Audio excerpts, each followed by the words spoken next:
Okay, so ninth कह रहा है chordates belongs to the deuterostome, it is because chordates जो 10वें नंबर का फाइलम है ये ड्यूटेरोस्टोम से ताल्लुक रखते हैं, इसमें कोई शक नहीं, हमें याद है।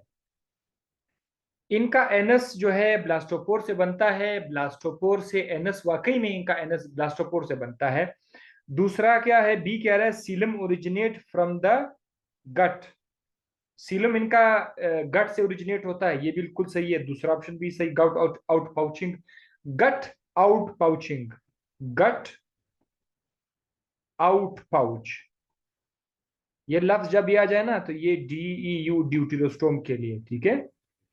और अगर वो मीजोडर्मल स्प्लिटिंग है, मीजोडर्मल स्प्लिटिंग, अगर ये लफ्ज आ जाए ना तो फिर ये प्रोटोस्टोम है, प्रोटीरोस्टोम, इतना याद रखिएगा, ठीक है। मीजोडर्मल स्प्लिटिंग आए तो प्रोटोस्टोम का, और अगर ये गट आउट पाउचिंग है तो ये ड्यूटेरोस्टोम के लिए, सही है। तो इसका मतलब इसका राइट ऑप्शन जो है वो ऑल ऑफ द अबव है,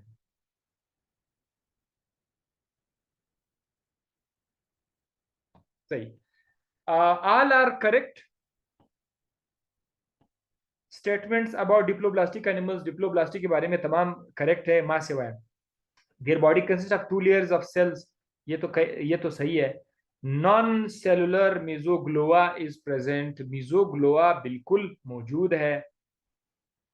no specialised organs, no specialised organ, ये जो बात है ये पहले फाइलम के लिए बोला जाता था, तो यहां पर कह रहा है कि इसके अंदर कोई स्पेशलाइज्ड ऑर्गन नहीं है। Only one cavity and mouth without anus, सिर्फ एक केविटी है और एक माउथ है, यानी सेक लाइक, इस तरह से खुराक यहाँ इसी से आता भी है, यहीं से निकलता भी है चीजें, तो ये भी सही है। These animal show bilateral symmetry, ये प्रॉब्लम है, बाइलेटरल सिमिट्री, ये गलत है कि इन जानदारों के अंदर जो है बाइलेटरल सिमिट्री होती है। बाइलेटरल सिमिट्री कहाँ से शुरू होती है, वो जो आपके जानदार सिर्फ एक ही प्लेन में डिवाइड हो सकते हैं उनके लिए बोला जाता है। सो डिप्लोब्लास्ट के अंदर जो है वो सारे के सारे किस शक्ल में आ रहे थे, आपको याद है, डिप्लोब्लास्ट बायलेटरल सिमिट्री है या रेडियल है, दूसरे फाइलम के साथ रेडियल शुरू होता है, तो ये ऑप्शन भी नहीं हो सकता। These animal show only one cavity, no specialised organ, जो है ये इसका क्वेश्चन है, राइट आंसर है, ठीक है।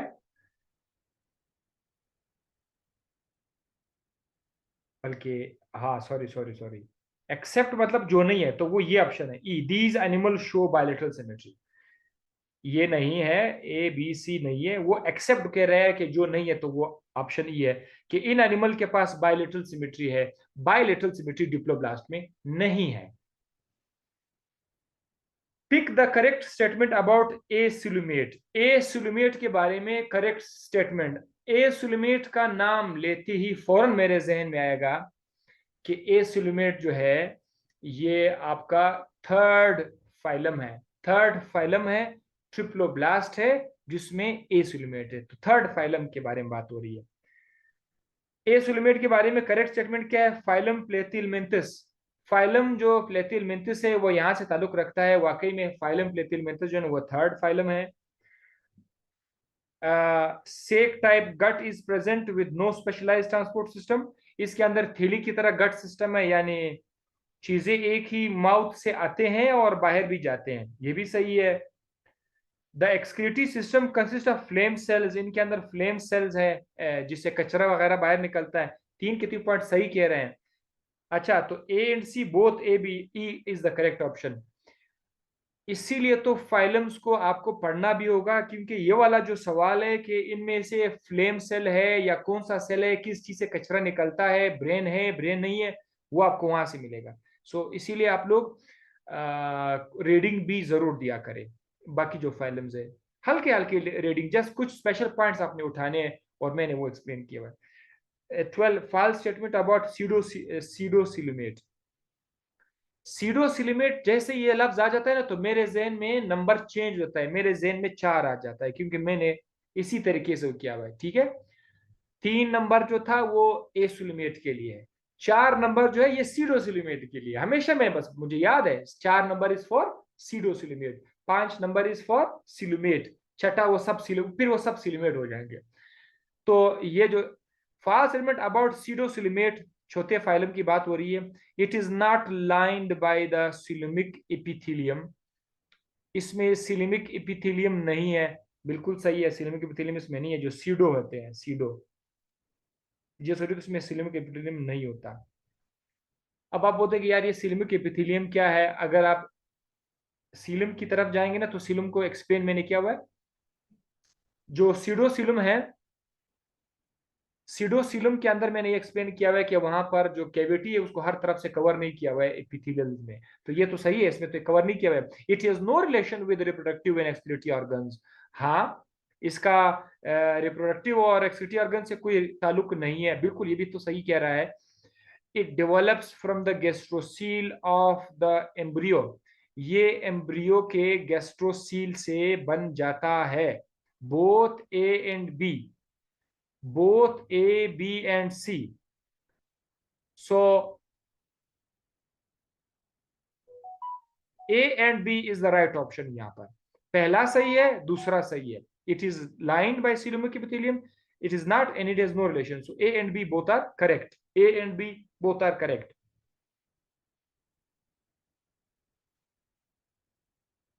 ये गैस्ट्रोसील से नहीं बनता, ठीक है, गैस्ट्रोसील से ये नहीं बनता, गट से ये नहीं बनता, इसीलिए मैं इसको वो सी नहीं देता हूं। करेक्ट स्टेटमेंट अबाउट सीडोसिलुमेट इज, सीडोसिलुमेट के बारे में करेक्ट स्टेटमेंट क्या है? फिर से सवाल है। It is a space between the digestive valve and body tube, ये एक स्पेस है डाइजेस्टिव वाल्व, एंडोडर्म और एक्टोडर्म के दरमियान, ठीक है। It is lined by the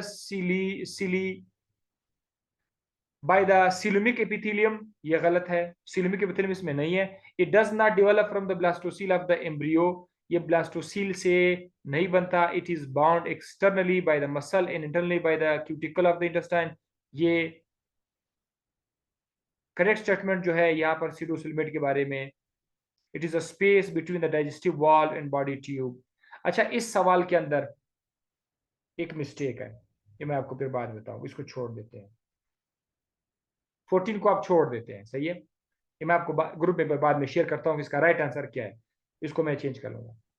sir question number 12, false statement about the pseudocoelomate is, 12 रह गया, ठीक है। सीडोसिलमेट के बारे में गलत स्टेटमेंट कौन सा? It is not lined by the coelomic epithelium, ये तो सही है। It develops from the blastocoel of the embryo, animals of phylum aschelminthes belongs to it, aschelminthes का फाइलम जो है वो यहां से ताल्लुक रखता है, ये भी सही है। It has some relation with reproductive and excretory organs, ये गलत है। सो ये करेक्ट ऑप्शन डी होगा। सीडोसिलुमेट का रिप्रोडक्टिव और एक्सक्रीटरी ऑर्गन के साथ ताल्लुक नहीं है, बाकी सारे स्टेटमेंट जो है वो सही। It is not lined, develops from the blastocoel of the embryo, animals of the phylum aschelminthes belongs, इसके साथ फाइलम एस्क्लेमेंथ ताल्लुक रखते हैं, ठीक है। अच्छा, 14 को हमने छोड़ दिया, 15 पे जाते हैं। Activity that is present between the body wall and alimentary canal which is lined by the mesoderm is. अच्छा, इस कैविटी को क्या कहते हैं जिसमें, जिसको आगे नीचे अंदर की तरफ से और बाहर की तरफ से लाइन किया हुआ है, मेसोडर्म में लाइन किया हुआ है, उसका नाम क्या है? सिंपल सी बात है, सीलम है। सीलम जो ट्रू कैविटी है, ये वो वाहिद कैविटी है, लेट्स सपोज अगर ये एक्टोडर्म है और ये एंडोडर्म है, तो यहाँ पर बीच में जो स्पेस अगर मैं लिख दूं ना, यहाँ पर लेट्स सपोज ये वाला जो सारा स्पेस है, ये एक स्पेस है, इस स्पेस को बाहर की तरफ से भी एक लेयर ने जो है लाइन किया हुआ है, अंदर की तरफ से भी इस लेयर को लाइन किया हुआ है। तो ये जो आपको ऑरेंज कलर की लाइनें नजर आ रही है, ये मेसोडर्म है, और बीच में जो स्पेस है, SPAC स्पेस, ये ओरिजिनल सीलम इसको कहते हैं। जिसको बाहर से भी मेसोडर्म ने कवर किया हुआ है, अंदर से भी मेसोडर्म ने कवर किया हुआ है। यही तो इपिथेलियम का वो है कि इपिथेलियम ने कवर किया हुआ है, इपिथेलियम ने कवर किया हुआ है। सो वो क्या चीज है, यही तो है ना एपिथेलियम। तो ये ट्रू सीलम इसको कहते हैं, and this is only coelom, सिर्फ इसका जवाब सीलम है। All the animals are from annelids to chordate belongs to, annelid से लेकर कॉर्डेट तक। अब ये जाहिर है पांचवा छठा सातवां है, कहता है ये सब के सब ताल्लुक रखते हैं किसके साथ, ए सिलुमेट के साथ, सीडो सिलुमेट के साथ, coelomates, triploblastic organisation, both B and C. Coelomate है और सबके अंदर ट्रिप्लोब्लास्ट ऑर्गेनाइजेशन है। ये देखो एनालिड, आपको पता है एनालिड कौन सा नंबर है? एनालिड 5 या 5 के बाद है, 4 नहीं हो सकता, 3 नहीं हो सकता, 5 या 5 के बाद कोई भी हो सकता है, 5 6 7 कोई भी हो सकता है। आपको पता भी है कि 5 या 5 के बाद जितने भी है वो सब के सब क्या है, वो सब के सब सिलुमेट है। तो ए सिलुमेट तो हो ही नहीं सकता, सीडो सिलुमेट तो हो ही नहीं सकता, वो सब के सब सिलुमेट है। तो ये सिलुमेट यहाँ पर ऑप्शन करेक्ट सी है। लेकिन हम आगे जाके देखेंगे कि उन्होंने ऑल ऑफ द अबव लिखा हुआ है, सॉरी डी पे लिखा हुआ है ट्रिप्लोब्लास्ट ऑर्गेनाइजेशन। वाकई में ट्रिप्लोब्लास्ट भी तो है, 3 लेयर्स भी तो सब में है, तो ट्रिप्लोब्लास्ट भी सही है। इसका मतलब राइट ऑप्शन हमारे पास ई है, C and D is the correct option. दोनों जो है वो करेक्ट ऑप्शन जो है, ये सबके सब इसमें एनालिड जो है ट्रिप्लोब्लास्ट भी है, सिलुमेट भी है। 17 कह रहा है regarding phylum porifera the false statement is. अब फाइलम पोरिफेरा के बारे में गलत स्टेटमेंट कौन सा है? फाइलम पोरिफेरा वो फाइलम जिसके अंदर सुराख होते हैं, स्पॉन्ज इसका एग्जांपल है, फाइलम नंबर 1, जिसको पैराजोआ भी कहा जाता है। चले क्या कह रहे हैं, the animals belonging to it do not have tissue organisation, जो जानदार इसे ताल्लुक रखते हैं उनके पास टिश्यू ऑर्गेनाइज नहीं है, correct. Inner layer of the cells called choanoderm contain flagellated choanocytes. अंदर choanoderm है, बाहर कौन सा लेयर है? आपको मैंने बताया था 2 लेयर्स होते हैं choanoderm में,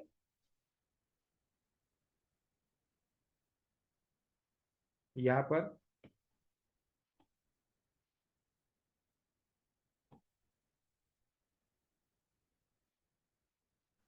ये देखो, बाहर वाला लेयर का नाम क्या है?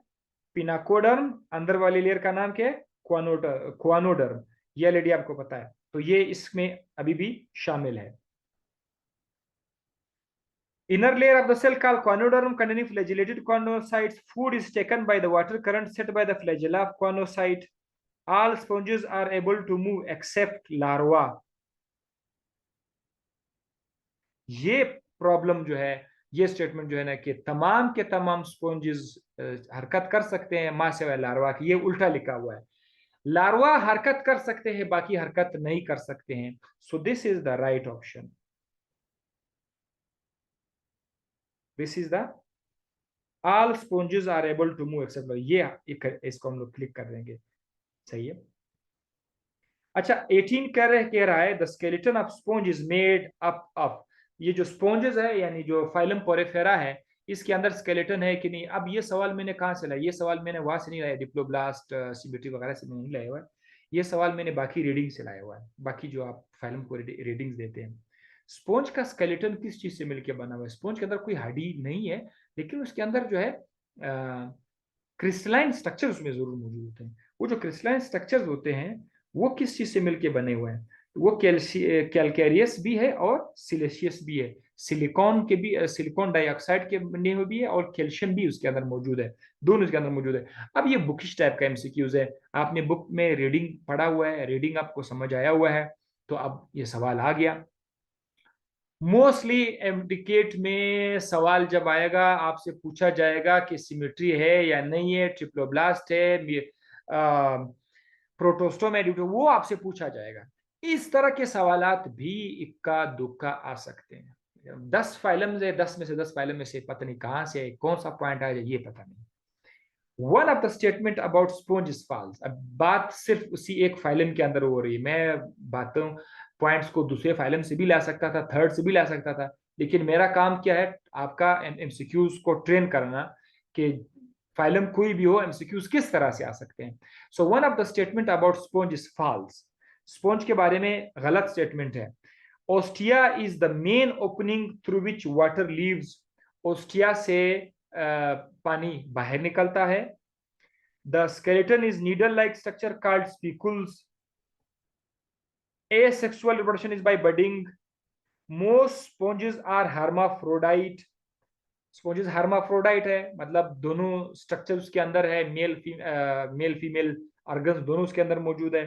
So the one statement which is wrong is the A is wrong. Ostia is the main opening through which water leaves. दो तरह के सुराख होते हैं। एक ऐसे सुराख, कुछ ऐसे सुराख होते हैं जो इनके बॉडी में होते हैं,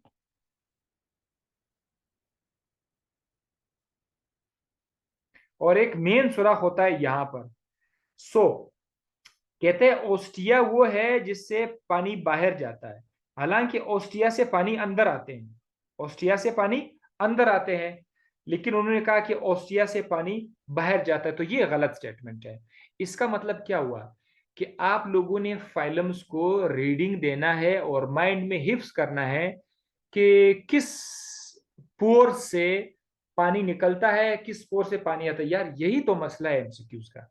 मतलब सवाल है, स्पॉन्ज आता है, हमें पता है ये है स्पॉन्ज है, ये पोरेफेरा से ताल्लुक रखता है, इसके अंदर सुराख है, पानी अंदर आ रहा है बाहर जा रहा है, लेकिन वो सवाल है कि भाई किस से पानी अंदर आ रहा है, किस से पानी बाहर जा रहा है। तो बस इस तरह के। अच्छा, लास्ट में Venus flower basket. Venus flower basket कहता है, रिफर करता है किस चीज को? Basket containing flower of various colours, plant that eats insect, animal belonging to phylum porifera, a sponge, both C and D. इस एमसीक्यूज को लिखने का मेरा मकसद ये था कि मैं आपको ये बताता चलूं कि हर फाइलम के अंदर जो जानदारों का एग्जाम्पल है वो आप लोग जरूर देखा करें। मिसाल के तौर पर ये जो फाइलम पोरिफेरा है, ये जो फाइलम स्पॉन्ज है, इसके अंदर जान एक नाम है वेनस फ्लावर बास्केट, वो है ना उसके अंदर। तो मैंने ये उससे अपने से लिखा, ये ऑप्शन तो हो ही नहीं सकता। अगर किसी ने पढ़ा नहीं तो कंफ्यूज हो जाएगा, वो इसको पहले क्लिक करेगा। प्लांट दैट ईट इंसेक्ट, ये मैंने इसलिए डाला ताकि स्टूडेंट के जहन में अगर वो वाला प्लांट हो जो इंसेक्ट खाते हैं, आपको याद है उस प्लांट का नाम क्या था? Venus, Venus fly, Venus fly trap, यानी जो मक्खियां पकड़ के खाते हैं ना, उसका वो तो भी एक प्लांट था, उसके भी नाम में भी वेनस फ्लाई ट्रैप आता है। तो हम लोग ये क्या करते हैं, ये ऑप्शन भी गलत है, ये भी नहीं है, ये एक एनिमल है जो कि फाइलम पोरिफेरा से ताल्लुक रखता है। सो सी इज करेक्ट। और साथ ही साथ हमें ये भी पता है कि ये एक स्पॉन्ज है, तो both C and D are correct.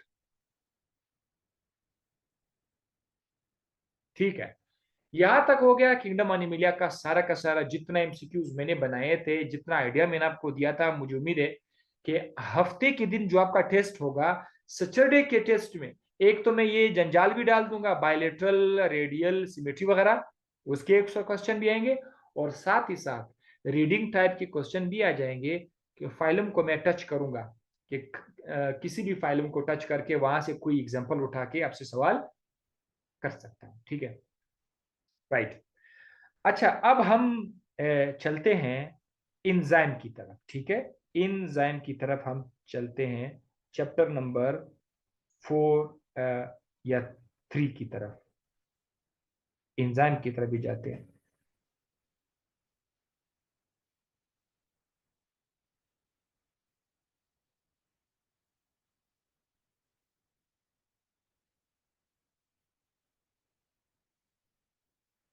Okay,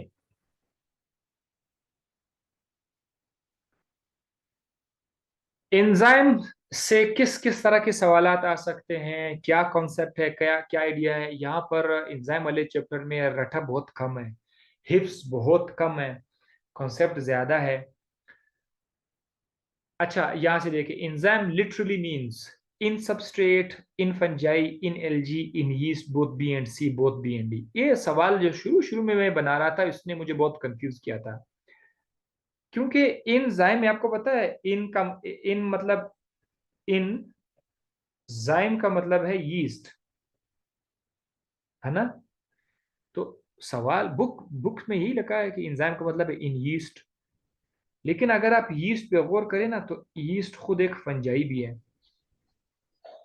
तो जब एक बंदा देखता है कि यार इसका मतलब ये है कि एंजाइम लिटरली मींस इन फंजाई इन यीस्ट, और यहाँ पर ऑप्शन में बी एंड सी लिखा भी है, तो ऐसा लगेगा कि स्टूडेंट ये क्लिक करेंगे, धोखा खाएंगे, मसला होगा। नहीं, आपने बहुत एहतियात करना होगा। एंजाइम लिटरली मींस इन यीस्ट, तो बस इन यीस्ट ही रहेगा। So this will be the correct option, in yeast, D is correct. Which statement about enzyme is not true? Enzyme के बारे में wrong statement. Enzyme pH sensitive है। दुनिया में जितने भी एंजाइम होते हैं ना वो पीएच सेंसिटिव है। पीएच आगे पीछे करोगे ये काम नहीं करेगा। एंजाइम नीड वाटर, एंजाइम को पानी की सख्त जरूरत है, पानी नहीं होगा एंजाइम काम नहीं कर सकता। Enzyme saturation occurs at very less substrate conservation, ये गलत है, ये रॉन्ग है। कहता है बहुत कम सबस्ट्रेट पर एंजाइम सेचुरेट हो जाता है, ये क्या कह रहा है, गलत कह रहा है। ये एंजाइम 1 2 3 4 5 एंजाइम है और हमारे पास 1 2 3 सबस्ट्रेट है, बस 3 सबस्ट्रेट है। अगर मैं अगर मैं यहां से एक सबस्ट्रेट को यहां से उठा के इधर डाल दूं तो ये सबस्ट्रेट इधर आएगा। यहां से दूसरा सबस्ट्रेट इधर डाल दूं, तीसरा सबस्ट्रेट इधर डाल दूं, तो फिर भी हमारे पास ये वाले एंजाइम तो बच जाएंगे, ये दो वाले एंजाइम। तो अभी भी कुछ एंजाइम्स तो बचे हुए हैं ना। तो सेचुरेशन किधर से आएगा? सेचुरेशन पता है क्या है? कि तमाम के तमाम जो एंजाइम अवेलेबल है फिर सेचुरेशन हो जाएगी, उसके लिए सबस्ट्रेट का होना लाजमी है। ज्यादा सबस्ट्रेट होगा तो सेचुरेशन होगी। तो ये स्टेटमेंट गलत है, सी रॉन्ग है, सी। An enzyme's catalytic activity was blocked by the addition of 200 microgram of irreversible inhibitor। एक एंजाइम की एक्टिविटी को ब्लॉक करने के लिए, एंजाइम को स्टॉप करने के लिए उधर एक इरिवर्सिबल इनहिबिटर डाल दिया गया। कितना? 200 माइक्रोग्राम। अब जरा आप देखें, एंजाइम ब्लॉक हो गया है इरिवर्सिबल इनहिबिटर से। अब आपसे सवाल पूछा जा रहा है कि नीचे 4 ऑप्शन है कि हम इसको रिस्टोर कर सकते हैं, ब्लॉकेज को कर सकते हैं 200 माइक्रोग्राम ओरिजिनल सबस्ट्रेट डालने से, बी 400 माइक्रोग्राम ओरिजिनल सबस्ट्रेट डालने से, C adding sufficient amount of cofactor can be restored by adding original substrate. ये सारा का सारा धोखा है भाई। एक बात याद रखिएगा, एंजाइम को किसने ब्लॉक किया हुआ है? इरिवर्सिबल इनहिबिटर में। इरिवर्सिबल इनहिबिटर में जब इरिवर्सिबल है, इरिवर्सिबल रिवर्स हो ही नहीं सकता। आप लाख भी कोशिश करो तो वो नहीं होगा। इसीलिए can not be restored by adding original substrate is the right option. हाँ, एंजाइम अगर आपने ब्लॉक किया हुआ है, किसी से ब्लॉक किया हुआ है, कॉम्पिटिटिव इनहिबिटर अगर आपने डाला हुआ है, कॉम्पिटिटिव इनहिबिटर ब्लॉक से फिर आप सबस्ट्रेट डाल दो, वो रिस्टोर हो जाएगा, एंजाइम अपना काम करना शुरू करेगा। ठीक है। करेक्ट स्टेटमेंट एंजाइम के बारे में। अच्छा, वो किंगडम एनिमिलिया में जो सवाल रह गया था वो मैं अगर मैं भूल गया तो मुझे कोई टेक्स्ट करके मुझे याद दिलाए। क्वेश्चन नंबर 14 जो था, correct statement about enzyme is A hollow enzyme is an active enzyme minus cofactor. Minus का लफ्ज आते ही रिजेक्ट करते हैं। होलो एंजाइम तो मुकम्मल एंजाइम है, उसके अंदर तो कोफैक्टर मौजूद है। B catalytic site is activated when substrate binds to catalytic site. Catalytic site उस वक्त एक्टिवेट हो जाता है जब सबस्ट्रेट बाइंड करता है। Oh my God, substrate bind करता है कैटालाइटिक साइट, ये प्रॉब्लम है। सबस्ट्रेट कैटालाइटिक साइट के साथ बाइंड नहीं करता, सबस्ट्रेट बाइंडिंग साइट के साथ बाइंड करता है। C binding site not only bind substrate but recognise it. Correct. जो बाइंडिंग साइट होता है एक तो सबस्ट्रेट को अटैच कर लेता है और साथ ही साथ उसको पहचानता भी है कि ये सबस्ट्रेट है कि नहीं है मेरा। D, the presence of charge bearing amino acid is not essential. गलत, नॉट इसेंशियल। भाई एक्टिव साइट पर चार्ज अमाइनो एसिड होंगे तो काम होगा, ये कहते हैं कि नॉन इसेंशियल, कोई फायदा ही नहीं है। So correct option is C. Enzyme increase the rate of reaction by. Enzyme रफ्तार बढ़ाता है, किस तरह बढ़ाता है? इफेक्टिव कोलिजन को, सबस्ट्रेट को कोलाइड करते हैं, टकराते हैं आपस में।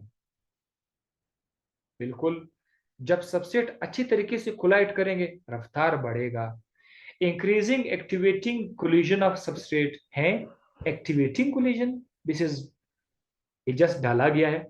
डिक्रीजिंग इफेक्टिव कोलिजन, ये इफेक्टिव कोलिजन फिर क्या है? एक नया उन्होंने उस तरह से डिक्रीज करते हैं, मतलब डिक्रीज तो नहीं करते हैं ना, इफेक्टिव कोलिजन को इंक्रीज करते हैं।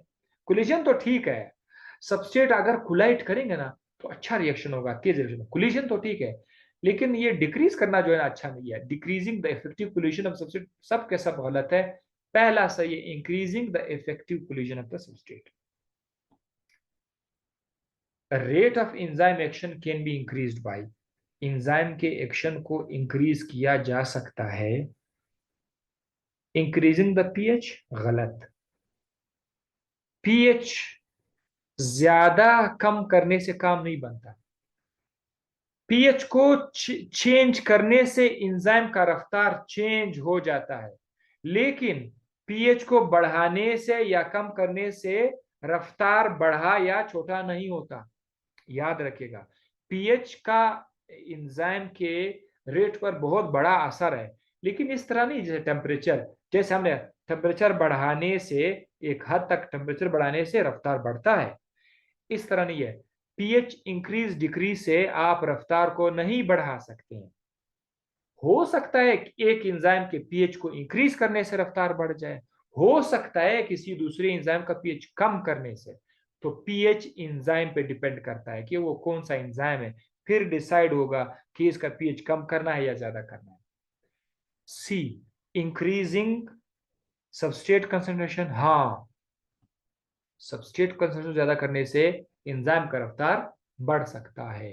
ये आप पढ़ चुके हैं। अगर आपने वीडियोस नहीं देखे हैं, आज सेशन के बाद मैं आपको एंजाइम के तमाम वीडियोस शेयर करके आप लोग सारे के सारे देख ले, पहले लेक्चर से लेकर आखिर तक सारे के सारे आज आप देख लेंगे इंशाल्लाह। The exact mechanism by which enzyme increase the rate of reaction. हमने सुना था कि एंजाइम रफ्तार को बढ़ाते हैं, एग्जैक्ट मैकेनिज्म क्या है? Enzyme decrease the effective collision, जैसे डिक्रीज आ गया ना तो reject. Enzyme increase the effective collision between the substrate molecule, ये सही है। Enzyme hold the substrate in such a way that the molecule react more easily, ये भी सही है। ये दोनों ऑप्शन बड़े जबरदस्त है। एंजाइम जो है, एंजाइम वो सबस्ट्रेट मॉलिक्यूल को इस तरह से एडजस्ट करते हैं कि उनके दरमियान कोलिजन जबरदस्त हो जाता है। So both B and C is the correct option. 8, at a given substrate concentration the rate of enzyme reaction.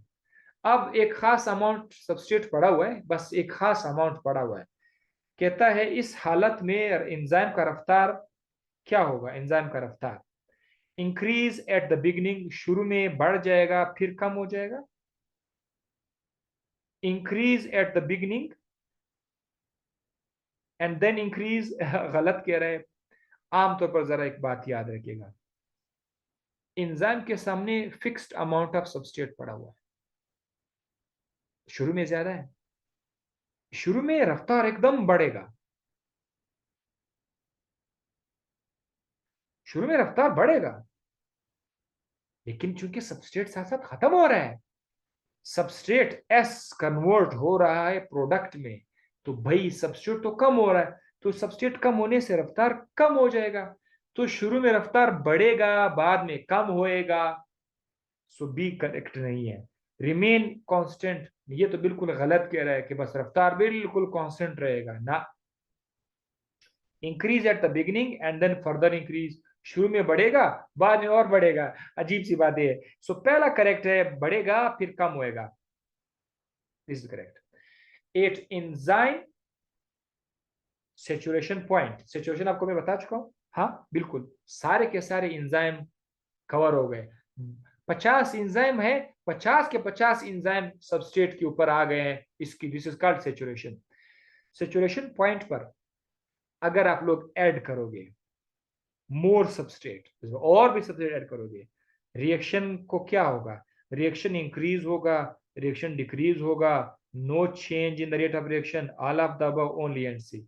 यार ये सिंपल सी बात है, आपके पास 1 2 3 एंजाइम है और वो 3 के 3 एंजाइम के ऊपर जो है 3 सबस्ट्रेट आ गए, एक सबस्ट्रेट इधर आ गया, एक इधर आ गया, एक इधर आ गया, इसको क्या कहते हैं, सेचुरेशन, सेचुरेट हो गया। अब रफ्तार तो चलो ठीक है, जो रफ्तार है वो तो रफ्तार है, अब आप एक काम करिए इधर और सबस्ट्रेट डाल दो, 1 लाख सबस्ट्रेट डाल दो, कुछ नहीं होगा, एंजाइम अवेलेबल नहीं है, एंजाइम की तादाद आपने बढ़ाया नहीं। हाँ अगर आप एंजाइम को बढ़ाओगे फिर पॉसिबल है, लेकिन जब एक बार सेचुरेशन हो जाए, आप लाख भी सबस्ट्रेट डाल दो कोई फायदा नहीं है, नो चेंज। सो सेचुरेशन पर कोई चेंज नहीं आएगा। राइट ऑप्शन क्या है, no change in rate of reaction. Enzyme catalysed reaction occurs, जो एंजाइम कैटालाइज्ड रिएक्शन होते हैं वो कहां पर होते हैं, एनिमल सेल के अंदर बेतहाशा, फंगल सेल के अंदर बहुत ज्यादा, वायरस के अंदर, वायरस बेचारा खुद किसी दूसरे जानदार के सेल के अंदर जाकर वहां पर उनका एंजाइम यूज करेगा, तो खुद तो उसकी अपनी मशीनरी है ही नहीं। So A and B is the right option. Which of the following is correct name of enzyme, enzyme का सही नाम कौन सा है, सुक्रेज, बिल्कुल ये एंजाइम का सही नाम है सुक्रेज, आखिर में ए एस ई आया हुआ है। हेक्सोकाइनेज, ये भी एंजाइम का नाम है क्योंकि आखिर में ए एस ई आया हुआ है। ट्रिप्सिनोजिन, ट्रिप्सिनोजिन, हर एंजाइम के लिए जरूरी नहीं है कि उसके आखिर में ए एस ई आ जाए, कुछ एंजाइम ऐसे हैं टिपिकल एंजाइम जिसके आखिर में ए एस ई नहीं है, जैसे ट्रिप्सिनोजिन, ट्रिप्सिनोजिन जो है ये भी एंजाइम है। और एंजियोटेंसिनोजिन, ओ माय गॉड, एक स्टूडेंट बोल रहा है कि सोचो यार ये एंजियोटेंसिनोजिन पता नहीं क्या होगा, तो भाई थोड़ा सा अकल लगाओ। अगर आपको श्योर है कि ऑप्शन ए करेक्ट है, ऑप्शन बी परफेक्टली करेक्ट है, तो दो करेक्ट है, इसका मतलब ये है कि all are correct name of enzyme, ये ऑप्शन ई होगा। बाकी चाहे आपने कभी ट्रिप्सिनोजिन का नाम सुना ही नहीं है, आपने कभी एंजियोटेंसिनोजिन का नाम सुना ही नहीं है, one of the following is not an activator, एक एक्टिवेटर इसमें नहीं है। एंजाइम के दोस्त होते हैं, एंजाइम के कंपनीज होते हैं, एंजाइम का हेल्प करते हैं, कुछ और चीजें जो प्रोटीन नहीं होते वो एंजाइम का हेल्प करते हैं, एंजाइम के बगैर उसका गुजारा होता ही नहीं है उनको। उनमें से एक का नाम एक्टिवेटर है, एक्टिवेटर है, कहता है एक्टिवेटर के बारे में, which one of following is not, कहता है नीचे में दिए गए में से कौन सा एक्टिवेटर नहीं हो सकता। एसिटेट आयन कभी भी एक्टिवेटर नहीं हो सकता, क्लोराइड आयन Cl माइनस हो सकता है, मैग्नीशियम आयन Mg++ हो सकता है, जिंक आयन बिल्कुल, ये जो जिंक मैग्नीशियम है ये एंजाइम के फ्रेंड हो सकते हैं, एंजाइम के साथ एज अ कोफैक्टर हो सकते हैं, एसिटेट आयन नहीं हो सकता। Cofactor of an enzyme can be, एक एंजाइम का कोफैक्टर हो सकता है, ऑर्गेनिक हो सकता है, बिल्कुल मैं गवाही देता हूं कि ये बिल्कुल ऑर्गेनिक है, इनऑर्गेनिक भी हो सकते हैं बिल्कुल, प्रोटीनीशियस नहीं हो सकते। एंजाइम के पार्टनर सब कुछ हो सकते हैं, ऑर्गेनिक हो सकता है, इनऑर्गेनिक हो सकता है, प्रोटीनियस नहीं हो सकता, प्रोटीन के नहीं बने हो सकते। So C is the correct.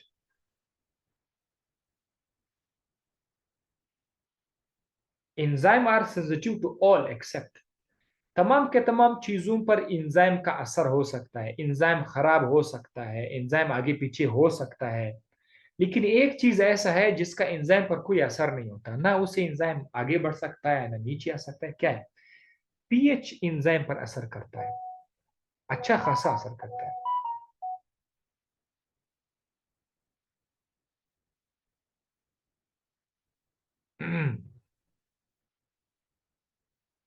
अच्छा,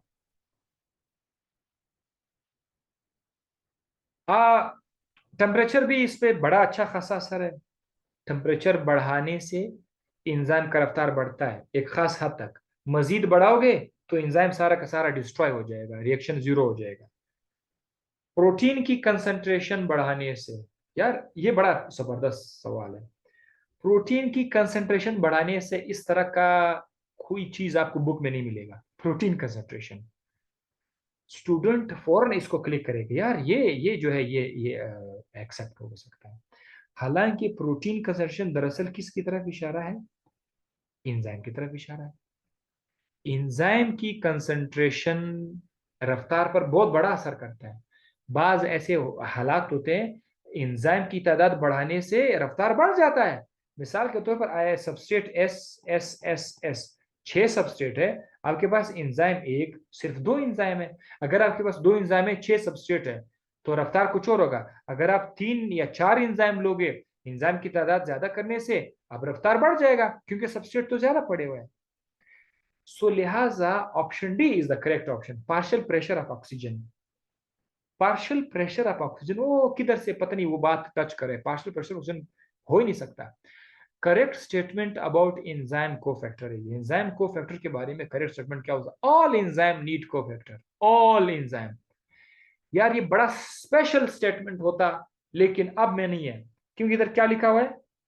ऑल लिखा हुआ है। ऑल की वजह से मैं इस स्टेटमेंट को रिजेक्ट करता हूं, क्योंकि तमाम के तमाम एंजाइम प्रोटीन के नहीं होते। कुछ एक ऐसा एंजाइम भी है जो प्रोटीन से बना हुआ नहीं, आरएनए से बना हुआ होता है। सो ये गलत है। Only some enzyme need cofactor, ये करेक्ट है। कुछ एंजाइम को कोफैक्टर चाहिए, तो ये करेक्ट है। ओनली लिपिड मेटाबोलाइजिंग एंजाइम, ये गलत है। ओनली कार्बोहाइड्रेट, ये गलत है। Number of amino acids at active sites are, active site पर अमाइनो एसिड की तादाद 2 से लेकर 12 है। अगर आपकी किताब में नंबर कुछ और है, वही किताब को फॉलो करना है। जो आपकी बुक में है, आपने अगर 8 है, 2 है, जितना आपने वो किया हुआ है, तो आप उसको फॉलो करें। तो 2 to 12 अमाइनो एसिड इसमें मौजूद है। Number of amino acid at active sites are 2 to 12। अगर ये 2 to 12 है, तो जैसे मैंने एक बुक से उठाया हुआ, एक बुक से मैंने उठाया, उसको उधर लिखा था 2 to 12। अब मैं क्या करूं? 20 कर दूं? नहीं, 8, 2, 14, 14 तो नहीं हो सकता। हाँ, ये जो 8 का नंबर है, 8, ये बड़े अच्छे तरीके से ना 2 और 12 के दरमियान आता है, तो गैस करके इसी पर हम क्लिक करेंगे। ठीक है, गैस करके हम इस बता, हालांकि 2 भी आ रहा है लेकिन बहुत कम आ रहा है, तो 2 और 8 दोनों है, तो किसी और पर क्लिक करेंगे। 8 परफेक्टली 2 और 12 के दरमियान आ रहा है, लेकिन 2 जो है वो 2 एक एक्सट्रीम पे आ रहा है। So that is why 8 correct हो सकता है। Pepsin enzyme works best at pH, pepsin किस पे बेस्ट काम करता है? पेप्सिन जो है स्टमक के अंदर है, स्टमक तेजाबियत है, तो वो तो 2 पीएच पे काम करेगा। Enzyme can regain it's activity when, अच्छा हमारे पास सिर्फ 40 सेकेंड, उसके बाद सेशन खत्म हो जाएगा। एंजाइम का एक्टिविटी रीगेन हो सकती है कब? Temperature is increase beyond the limit, pH increase, it is kept at very low temperature, अगर आप उसको लो टेम्परेचर पे रखोगे ना, तब ये रीगेन हो सकता है। 19, all of the following are enzyme inhibitor except, तमाम के तमाम एंजाइम इनहिबिटर्स है, मां सिवाय विटामिन के। विटामिन एंजाइम इनहिबिटर नहीं है, विटामिन एंजाइम के को फैक्टर हो सकते हैं। Feedback inhibition of enzyme involves attachment of product at the allosteric site of the first enzyme, this is correct. Product पहले एंजाइम के एलोस्टिक साइट पर अटैच हो जाते हैं, ये फीडबैक इनहिबिशन। इस पर भी मेरा वीडियो मौजूद है। तो 20 की 20 एमसीक्यूज यहां पर आके खत्म हो गए।